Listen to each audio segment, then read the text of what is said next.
I wanted to squeeze in a question to get your take on the pathway ahead, given that the midterms are just several months away. You know, Biden's approval ratings, of course, are low.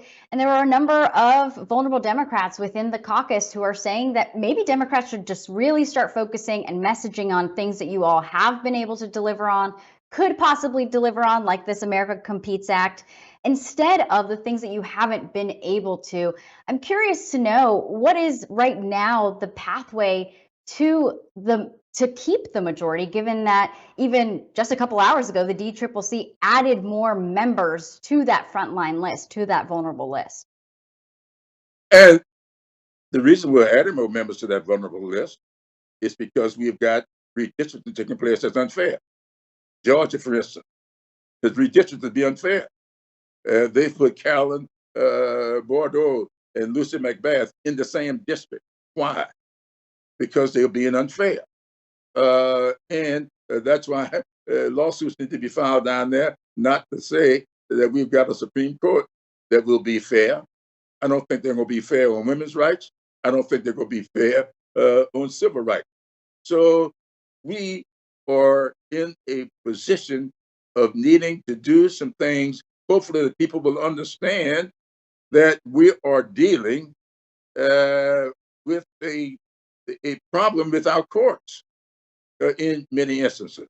So I applaud the court down there in Alabama for the position they just took as it relates to redistricting. But look, we should not focus on the glass as being half empty. We need to focus on the glass being half full.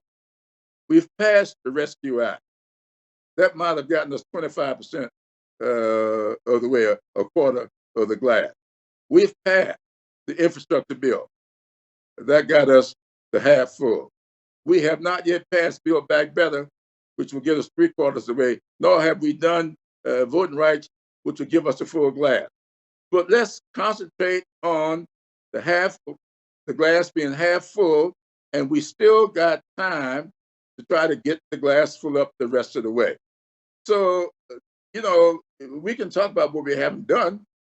I saw polls out this morning that says that Joe Biden's program are getting up to 60% approval. Infrastructure bill approval. Build Back Better approved by the electorate. But his numbers are low, simply because we have allowed the discussion to take place over what we have not done rather than over what we have done. I was surprised to find out yesterday that there were people who did not know that Joe Biden in his first year has nominated more people of color to the federal bench than anybody. He's now appointed 8 African American women to the district courts. That's the total of all presidents before him. And when I say that to people, say, I didn't know that. Well, that's because nobody is paying attention to anything but the stuff that we have not done, rather than stuff that we have done. He's nominated 42 people to the federal courts, the biggest number of any president ever. But nobody's writing about that. So I think that a lot of it has to do with the fact that we are not spending enough time talking about what we have done. And quite frankly, the media rather deal with the negatives than the positive.